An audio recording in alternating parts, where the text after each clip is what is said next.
के लोहा मंडी के पास ये हादसा हुआ है और इस हादसे में कई लोगों की मौत की खबर सामने आ रही है। पुलिस पूरे मामले को लेकर जांच पड़ताल अब कर रही है। आगे बढ़ते बात असम को लेकर करेंगे। असम के गुवाहाटी से 170 किलोमीटर दूर होजाई जिले में भविष्य के चमकते सितारे तैयार किए जा रहे हैं और NH-27 से 6 से 7 किलोमीटर की दूरी पर बने इस संस्थान के रास्ते में न तो कोई होर्डिंग है न प्रचार किया जाता है। इस कैंपस में प्रवेश करते ही नीट और JEE पास करके डॉक्टर इंजीनियर बने सैकड़ों छात्र छात्राओं की रैंकिंग के साथ बस तस्वीरें नजर आती हैं। फाउंडेशन के जनरल मैनेजर MRH आज़ाद बताते हैं कि 2016 में हमने 10वीं के छात्रों से तैयारी की शुरुआत की थी। उस समय किसी को मोबाइल रखने की इजाज़त नहीं दी गई। 2019 में दूसरे कोचिंग से 11वीं के छात्र आए तो उनका कहना था कि वो जहां थे वहां मोबाइल से पढ़ने में मदद मिलती थी, लेकिन जब इंटरनल एग्ज़ाम हुए तो एग्ज़ाम जो है छात्र उम्मीद से बहुत पीछे नज़र आए। तब हमने उन्हें कन्विंस करके मोबाइल रखवा दिया। उसके बाद रिजल्ट बहुत बेहतर हो गया और अब कैंपस में कोई छात्र मोबाइल नहीं रखता। हर छात्र को परिजनों से बातचीत के लिए हफ्ते में 10 मिनट मिलते हैं। डायरेक्टर कसरूल इस्लाम कहते हैं कि होजाई में फाउंडेशन के कई स्कूल कॉलेज हैं और अक्सर ऐसा होता है कि हमारे स्कूल से हाई स्कूल इंटर करके निकले मेधावी छात्र पढ़ाई छोड़ देते थे। तब सुपर 40 का आइडिया आया। 2016 में हम लोगों ने शुरुआत की और तय हुआ कि अजमल फाउंडेशन हाई स्कूल में 85% या फिर उससे अधिक मार्क्स पाने वाले उन छात्रों को मुफ्त कोचिंग देगा जो गरीबी के कारण डॉक्टरी या फिर इंजीनियरिंग की तैयारी नहीं कर पा रहे हैं। हमारे यहाँ पर ऐसे छात्र आते हैं जिनके पेरेंट्स के पास वापस घर जाने का किराया तक नहीं होता। आज भी हमारी पहली प्राथमिकता सरकारी स्कूलों और मदरसे से निकले हुए बच्चे हैं। कोचिंग के प्रोजेक्ट हेड अब्दुल कादिर के अनुसार 2016 में 40 छात्र थे और अब 6000 हो गए हैं। इसमें 2500 छात्राएं हैं और कोचिंग में प्रवेश 9वीं से 12वीं कक्षा के बीच होता है। अब तक 20% छात्र पूरी तरह से मुफ्त और 20% पूरी फीस देकर पढ़ते हैं, तो वहीं शेष 60% में 25%, 50% और 75% की फीस देकर पढ़ने वाले छात्र छात्राएं हैं। साल भर की पूरी फीस 2 लाख रुपए से कम है। फीस भी देते हैं। फ्री पढ़ने वाले छात्रों के सिलेक्शन के बाद सारा खर्च खुद उठाते हैं और 6000 छात्रों को पढ़ाने के लिए 260 शिक्षक हैं जो पास में ही रहते हैं। कुछ जानकारी आप तक और पहुंचाते हैं ग्राफिक्स के माध्यम से। 2 साल में 894 छात्र जो है नीट पास हुए। 80% छात्र छात्राएं मुस्लिम हैं। 60% से ज़्यादा शिक्षक हिंदू हैं। अब कुछ और अपडेट आप तक पहुंचाएं। 10% शिक्षक यहीं से पढ़े हुए हैं। ये भी एक बड़ी उपलब्धि कह सकते हैं। दूसरी ओर 2019 में JEE कोचिंग की शुरुआत जो है वो हुई थी। साथ ही पहले साल सिर्फ 4 छात्र जो हैं वो यहाँ से कामयाब हुए थे और 2024 में 45 छात्र जो हैं वो पास हुए हैं, कामयाब हुए हैं यहाँ से। तो आप ये आंकड़ा समझ सकते हैं।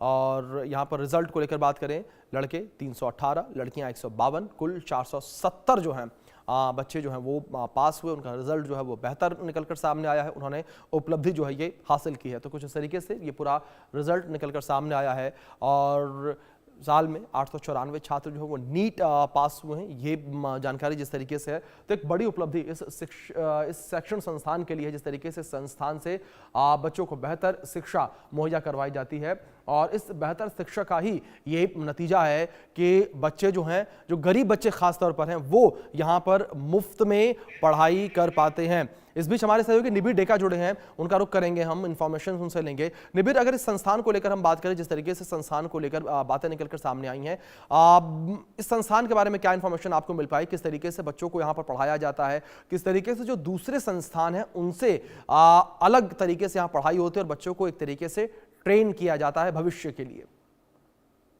जी बिल्कुल, आपने सही कहा है कि अजमल फाउंडेशन का जो ये इनिशिएटिव है, इसके कारण होजाई टाउन को आज की तारीख में कोटा ऑफ ईस्ट कहा जाता है, क्योंकि जैसे कोटा में कई सारे कोचिंग इंस्टीट्यूट है, वही सिमिलरली होजाई टाउन में भी बहुत सारे कोचिंग इंस्टीट्यूट हैं। और अगर आप रिजल्ट देखेंगे तो नीट का रिजल्ट हो या UPSC या सिविल सर्विस के बहुत सारे रिजल्ट्स में उनके जो बच्चे हैं अच्छा प्रदर्शन कर रहे हैं। और ये जो कोचिंग इंस्टीट्यूशन है आपका, ये होजाई डिस्ट्रिक्ट जो 170 किलोमीटर गुवाहाटी के पास में एक जगह है होजाई, वहां पे है। और ये इंस्टीट्यूट एक 6-7 किलोमीटर जो नेशनल हाईवे 27 है उसमें है। और यहाँ पे आपको कभी भी पोस्टर वगैरह कुछ नहीं मिलेगा, लेकिन आपको जब भी आप आएंगे कैंपस के अंदर तो आपको मिलेंगे वो चेहरे जो चेहरे एग्जाम क्लियर करके अच्छा रिजल्ट करके आगे जाए हैं लाइफ में। तो ये एक बहुत बड़ा इनिशिएटिव है जो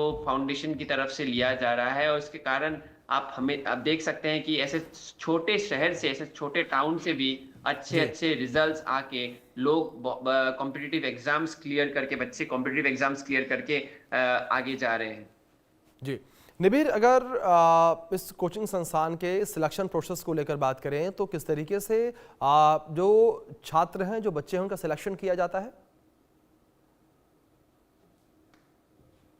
बहुत सारे जो पिछले वर्ग के बच्चे भी हैं उनको लिया जाता है, प्राथमिकता उनको दिया जाता है, और इसके लिए एक टेस्ट भी वो लोग करते हैं। उस टेस्ट में जो लोकल स्थानीय बच्चे हैं जिनका एजुकेशन के ऊपर इंटरेस्ट है उनको लिया जाता है, जी पहली बात। दूसरा, इनके सेंटर्स ना केवल हुजाई में है बल्कि असम के बहुत सारे जिलों में है, और उन जिलों में भी सिलेक्शन हुआ जाता है, और उनका एक सुपर 50 और सुपर 40 का भी एक बैच जी तैयारी किया जाता है जिसको सिलेक्शन होता है, और सिलेक्शन के बाद इनको कॉम्पिटिटिव एग्जाम्स के लिए तैयारी किया जाता है। तो एक होलिस्टिक अप्रोच होता है, एक बड़ा एक डायनामिक अप्रोच होता है, इसके माध्यम से ये जी बच्चे सिलेक्ट होते हैं और पिछले वर्ग के बिल्कुल बच्चों को दिया जाता है। बिल्कुल निबिर, जाहिर तौर पर बच्चों को यहाँ पर एक बड़ी उपलब्धि जाहिर तौर पर मिलती हुई नजर आ रही है संस्थान के द्वारा। फिलहाल बहुत शुक्रिया आपका जुड़ने के लिए और जानकारियों के लिए। बड़ी खबर है, चाय की दुकान पर अचानक बुजुर्ग के गिरने का मामला सामने आया। चाय पीते पीते 60 साल के बुजुर्ग गिर पड़े। एम्बुलेंस की मदद से बुजुर्ग को अस्पताल पहुंचाया गया और डॉक्टरों ने बुजुर्ग को मृत घोषित कर दिया। भरतपुर